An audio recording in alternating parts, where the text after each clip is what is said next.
Hey everybody, how you all doing? And welcome back to another episode of Action Sunday. Kind of wrapping things up here in the old studio before I move into the new stuff. So yeah, expect maybe some videos for that. But anyway, let's get down to business. I'm gonna continue rolling the book on with, of course, the Death Wish franchise. This week I'm looking at Death Wish 3.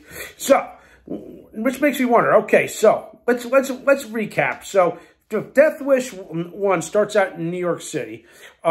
His wife and daughter both get viciously beaten and raped, or in this case, his wife gets killed in the first one. Then, of course, he becomes the vigilante, as we all know. So, the sequel, somehow he ends up in California. Somehow his daughter, who somehow is out of the asylum. Of course, again, I'm still trying to wrap my head around, okay, why they dropped his whole son-in-law character to begin with. And then, of course, she gets killed as well. He gets a love interest, does the same kind of thing there. So, where do you go from here? Now that both his daughter and his wife are both gone out of the picture, and what do you do? He's essentially by himself. He's just turning into the vigilante, as I mentioned at the end of the last review. So where do you go from here? Well, you go back to where it all begins. So in Death Wish 3, he returns back to New York City.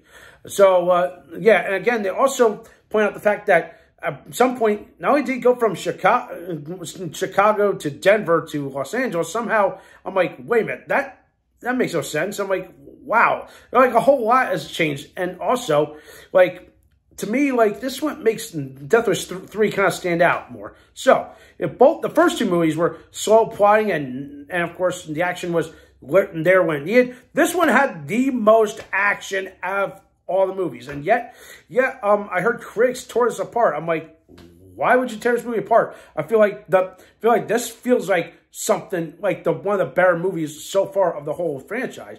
But is it as good as the first one or any of them? Any of the other ones?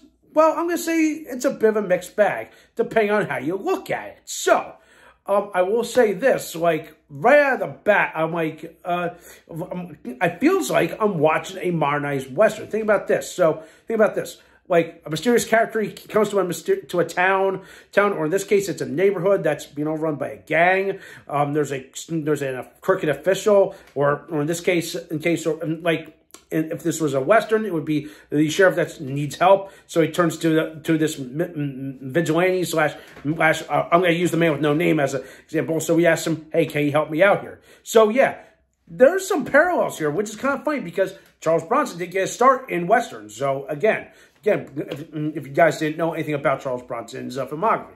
So yeah, like, all the elements are there, but it's just ramped up a little bit and more modernized because again, like, so it's now modern, like 80s New York. It's a very terrible part of New York, which of course is kind of the harsh reality of it, and which still kind of remains today, which of course is a saying I'm still going to repeat from the last two Death Wish movie reviews. So yeah, it bears repeating. Like this is like a harsh reality. Like, seriously, like, if anybody isn't going to stand up for themselves, then you're going to have to learn to do it yourself kind of thing, because no one's going to help you if the cops are just going to sit around with their thumbs up their asses. But in the case of this official, played by the late Ed Lauder, like, he's willing to be like, okay, I'm willing to look your way, and I'm willing to help you out wherever it may be. Just help me clean up this city. Help me put away these crooks. Help me put away this gang.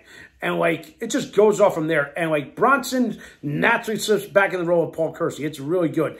And it gets even better because now does he come back to being the vigilante with this unique look. Now he's got a brand new signature weapon, the Wildy. Oh, yes. Now, we'll pop quiz for you. The Wildy is possibly probably one of the more deadliest handguns or revolvers out there.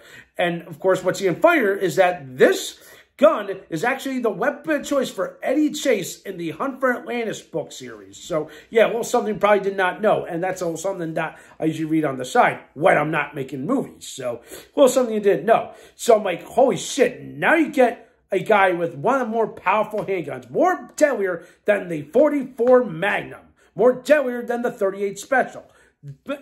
This is what makes him more of a badass. And then, of course, the fact that, okay, now he has another purpose here. So, yeah, what makes him part of this plot? Well, again, another thing they kind of retcon is like, oh, he's got a friend named Charlie / neighbor that apparently got beaten to death by this gang.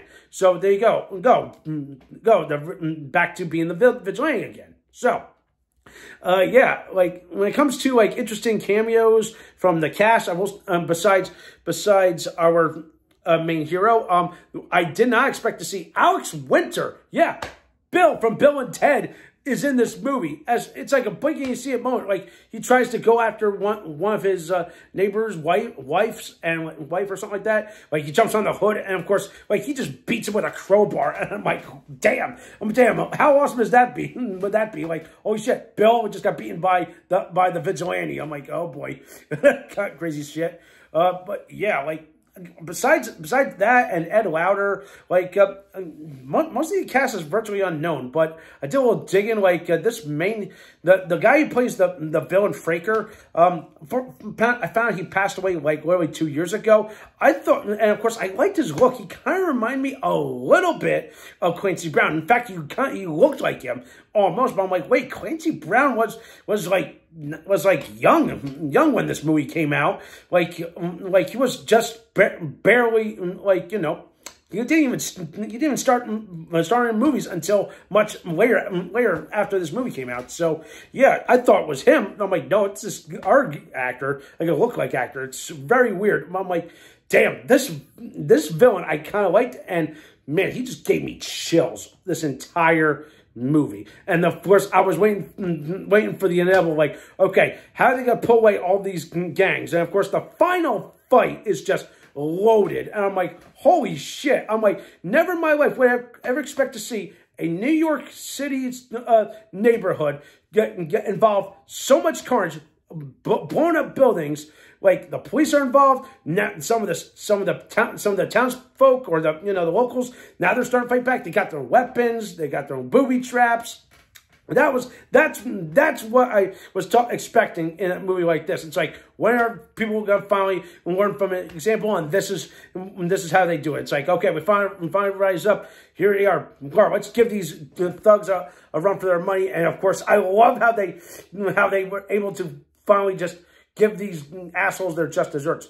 My only complaint about this movie is they just had to shoe in like an interesting love interest, which just happened to be a public DA kind of thing at the precinct that they gets detained at, that Ed Lauter's character runs.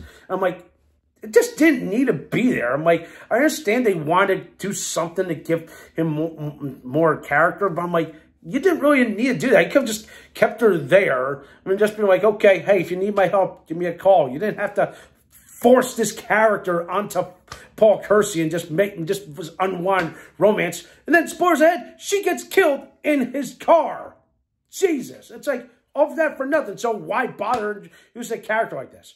But beside my ranting and all that, to me, out of all the Death Wish movies so far, I kind of like this one the most. And the action was just top. I really like the cast. Bronson always brings the heat. Seeing Ed Lauter was great. I mean, this is one of his better roles that I'm familiar with throughout his filmography. Sally, he's no longer with us. R.I.P.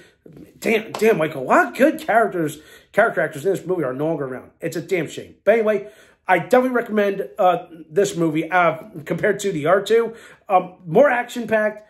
Is it as good as the others? To me, I feel like it's slightly better than 2, but not as good as the first one. So with that in mind, I'm going to give Death Wish 3, I'm going to give it a 7.5 out of 10. I want to give it an 8, but again, like, a lot of unnecessary cliches, the unnecessary romance, kind of brought it down on me, all right? But that's just me. Give it a watch if you want to. May I'm looking at missing something. May I'm not looking at it the wrong way.